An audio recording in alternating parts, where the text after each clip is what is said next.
بسم اللہ الرحمن الرحیم۔ یہ ریڈیو قطر ہے۔ اب آپ محمود احمد سے خبریں سنیے۔ ابتدا میں پیش خدمت ہیں اہم خبروں کی سرخیاں۔ اس امیر نے برطانیہ کی تخت نشینی پر کنگ چارلس سووم کو مبارکباد کا برقی پیغام ارسال کیا ہے۔ نائب وزیر اعظم اور وزیر خارجہ سے امریکہ کے ایک خصوصی ایلچی اور بین الاقوامی توانائی کے امور کے کوآرڈینیٹر نے ملاقات کی ہے، جو اس وقت قطر کے دورے پر ہیں۔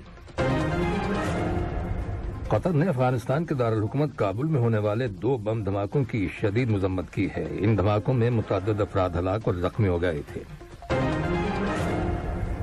اور شمالی کوریا کے صدر نے کہا ہے کہ ان کا ملک اپنے ایٹمی ہتھیاروں سے کبھی دستبردار نہیں ہوگا۔ یہ تھی اہم خبروں کی سرخیاں، اور اب سے چند لمحوں بعد تفصیل سے خبریں نشر کی جائیں گی۔ لیجیے اب آپ تفصیل سے خبریں سنیے۔ صاحب اسم امیر شیخ تمیم بن حمد آل ثانی نے برطانیہ کی تخت نشینی پر کنگ چارلس سووم کو مبارکباد کا برقی پیغام ارسال کیا ہے، جس میں ان کی کامیابی اور دوست برطانوی عوام کی مزید ترقی و خوشحالی کے لیے نیک تمناؤں کا اظہار کیا گیا ہے۔ نائب امیر شیخ عبداللہ بن حمد آل ثانی نے بھی کنگ چارلس سووم کو برطانیہ کی تخت نشینی پر مبارکباد کا برقی پیغام روانہ کیا ہے۔ نائب وزیر اعظم اور وزیر خارجہ شیخ محمد بن عبد الرحمن آل ثانی سے امریکہ کے خصوصی ایلچی اور بین الاقوامی توانائی کے امور کے کوآرڈینیٹر ایمس ہوسٹیان نے ملاقات کی ہے، جو اس وقت قطر کے دورے پر ہیں۔ ملاقات کے دوران دونوں ممالک کے مابین 2 طرفہ تعاون کے تعلقات اور مختلف شعبوں، خاص طور پر انرجی سیکیورٹی کے شعبے میں تعلقات کا جائزہ لیا گیا۔ اس کے علاوہ مشترکہ دلچسپی کے متعدد علاقائی اور بین الاقوامی امور پر بھی تبادلہ خیال کیا گیا۔ لیبیا کے ایوان نمائندگان کے اسپیکر اگویلا صالح ایک وفد کے ہمراہ کل قطر کے سرکاری دورے پر دوحہ پہنچے۔ شورا کونسل کے اسپیکر حسن بن عبداللہ الغانم اور شورا کونسل کے سیکریٹری جنرل ڈاکٹر احمد بن ناصر الفضالہ نے دوحہ کے بین الاقوامی ہوائی اڈے پر ان کا استقبال کیا۔ انہیں خوش آمدید کہنے کے لیے لیبیا میں قطر کے سفیر خالد بن محمد زابن الدوسری اور قطر میں لیبیا کے سفیر محمد مصطفیٰ اللافی بھی انہیں خوش آمدید کہنے کے لیے ہوائی اڈے پر موجود تھے۔ کل وزارت تجارت اور صنعت کے انڈر سیکرٹری سلطان بن راشد الخاطر سے یو ایس قطر بزنس کونسل کے صدر اسکاٹ ٹیلر نے ملاقات کی، جو اس وقت قطر کے دورے پر ہیں۔ ملاقات کے دوران تجارت، سرمایہ کاری اور صنعت کے شعبوں میں 2 طرفہ تعاون کے پہلوؤں پر غور کیا گیا اور بہترین دوستانہ تعلقات اور مشترکہ اسٹریٹجک مفادات کی روشنی میں انہیں فروغ دینے کے وسائل کے بارے میں تبادلہ خیال کیا گیا۔ انڈر سیکرٹری سلطان بن راشد الخاطر نے قومی معیشت کے فروغ اور پرائیویٹ سیکٹر کی سپورٹ کے معاملے میں ریاست قطر کی جانب سے اپنائی گئی اقتصادی پالیسیوں کے بارے میں اسکاٹ ٹیلر کو آگاہ کیا، جن کا مقصد سرمایہ کاروں، تاجروں اور امریکی کمپنیوں کے مالکان کو قطر کے اندر سرمایہ کاری کرنے کی ترغیب دینا اور ان کی حوصلہ افزائی کرنا ہے۔ قطر نے افغانستان کے دارالحکومت کابل میں ہونے والے 2 بم دھماکوں کی شدید مذمت کی ہے۔ ان دھماکوں میں متعدد افراد ہلاک اور زخمی ہو گئے تھے۔ وزارت خارجہ کی جانب سے ایک بیان جاری کیا گیا ہے، جس میں اس مستقل حکومتی موقف کا اعادہ کیا گیا ہے کہ قطر تشدد، دہشت گردی اور ہر طرح کی تخریبی کارروائیوں کو مسترد کرتا ہے، خواہ ان کی وجوہات اور مقاصد کچھ بھی ہوں۔ وزارت خارجہ کے بیان میں ہلاک شدگان کی فیملیز، افغانستان کی حکومت اور عوام سے تعزیت اور زخمیوں کی جلد صحتیابی کے لیے نیک خواہشات کا اظہار کیا گیا ہے۔ قطر ہلال احمر سوسائٹی QRCS نے عالمی فرسٹ ایڈ ڈے کے موقع پر پبلک ورکس اتھارٹی اشکال کے کارکنوں کے لیے سیکیور یور لائف انیشیٹو کے تحت ابتدائی طبی امداد کے ایک تربیتی کورس کا اہتمام کیا ہے۔ فرسٹ ایڈ ڈے ہر سال 10 ستمبر کو منایا جاتا ہے۔ یہ تربیتی کورس معاشرے میں QRCS کے فعال کردار کی تصدیق کرتا ہے۔ تربیتی کورس میں ابتدائی طبی امداد کے کئی پہلوؤں کا احاطہ کیا گیا ہے۔ قطر ریلوے کمپنی قطر ریل نے اعلان کیا ہے کہ لوسیل QNB میٹرو اسٹیشن نے دوحہ میٹرو کے ایک اسٹیشن پر ایک دن میں آنے والے مسافروں کی ٹوٹل تعداد کا نیا ریکارڈ قائم کیا ہے۔